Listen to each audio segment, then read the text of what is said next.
Încă o dată șansa de a regăsi clipele ce-au fost și s-au risipit și tot ceea ce împreună am clădit, portând mereu doar privirea ta. Realitatea nu o pot accepta. Ieri erai cu mine, azi nu mai ești.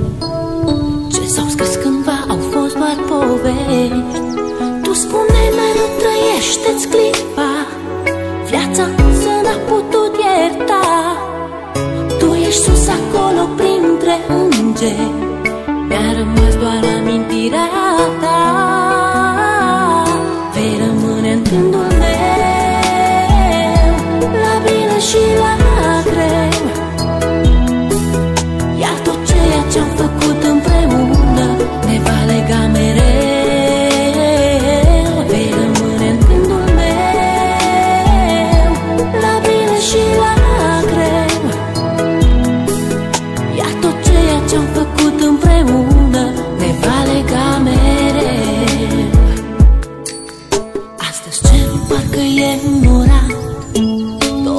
Jurul meu îmi pare schimbat.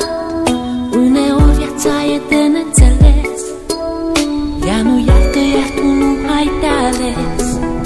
Este ultimul tău drum, te-am pierdut. Amintirea se așterne în trecut.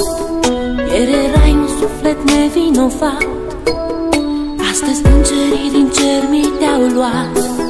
Parcă ieri trăiam speranțe și vise, parcă ieri aveam tot ce ne-am dorit. Tu spuneai că viața merge înainte, mă întreb oare chiar s-a sfârșit. Vei rămâne în gândul meu, la bine și la greu. Iar tot ceea ce-am făcut împreună ne va lega mereu.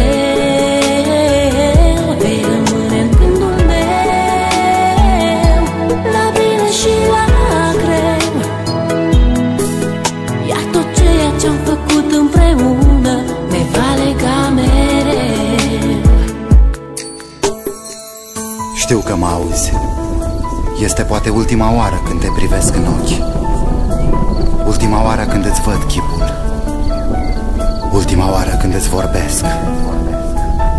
Lacrimile nu-ți pot șterge amintirea.